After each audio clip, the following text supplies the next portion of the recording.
এবার যেখানে সেখানে ভোট দেব না ভাই, ভোট দেব ভাই সেইখানেতে আল্লাহ রাজি হয়, যাতে রাসূল খুশি হয়। আসসালামু আলাইকুম, আমি মেহমেদ ইমন। তো আজকে চরমনায়ের গান শুনতেছি, মাইকে বলতেছে যে হাত পা খায় ভোট দিলে নাকি আল্লাহ খুশি হইবে, রাসূলও খুশি হইবে। এখন আমার প্রশ্ন হয়েছে যে চরমনায়ের হাত পা খায় ভোট দিলে কেন আল্লাহ আর রাসূল খুশি হইবে, এটা একটু আমি জানতে চাই।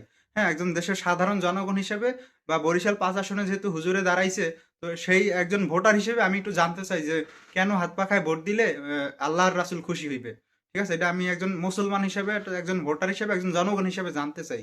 তাহলে কি অন্য যে প্রার্থী আছে তাদেরকে ভোট দিলে আল্লাহ রাসুল খুশি হইবে না? শুধু চরমনাইরে ভোট দিলে আল্লাহ রাসুল খুশি হইবে?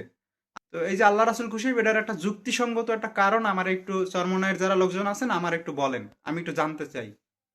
মনে কিছু করবেন না, আমি এটা সত্যি বুঝতেছি না, কারণ এখানে তো অনেক ইসলামিক দল আছে, হ্যাঁ, অনেক হুজুরা দাঁড়াইবে, অনেক ভালো মানুষ দাঁড়াইবে, সবাই ভালো, কেউই খারাপ না। তাহলে চরমনাই হাত পা খাতে ভোট দিলেই মনে করেন যে কেন আল্লাহ রাসুল খুশি হইবে, এটা একটু আমি জানতে চাই।